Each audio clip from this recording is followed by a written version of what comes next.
L'affaire Jean-Luc Munro et son vélo peut prêter à sourire.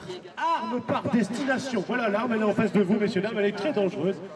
Mais le militant écologiste et conseiller municipal de Loos est accusé de violence contre un agent de police. Les faits remontent au 6 avril dernier. À l'époque, la police mène une opération de resserrement d'un camp de Roms installé sur le parking de la prison de la ville. Jean-Luc Munro arrive à vélo pour aider les familles. À partir de là, les versions divergent.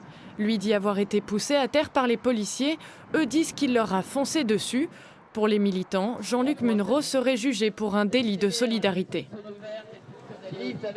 On s'aperçoit que même si le délit de solidarité n'existe pas dans les textes de loi, on a des condamnations, des intimidations, etc. La question est posée au cours de l'audience, mais même l'avocat du policier ne souhaite pas accabler le militant écologiste. Le fonctionnaire de police que nous défendons avait des ordres et des consignes de ne laisser passer personne. Le passage a simplement été forcé, ça a causé des blessures. Le procureur de la République a estimé que ça méritait un procès. C'est sa liberté, mais voilà, nous ne sommes pas dans un conflit et nous ne sommes pas dans une guerre aujourd'hui.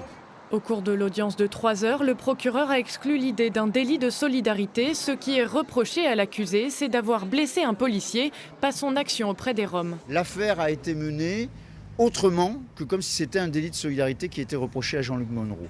Mais le contexte, encore une fois, nous impose de lier cette incrimination, qui est un peu absurde quand même, quoi qu'en dise le procureur, avec tout ce qui se passe partout ailleurs. Alors peut-être que le jugement de Lille, du coup, fera école. Le procureur a requis 750 € d'amende. Le jugement du tribunal sera rendu le 15 mars.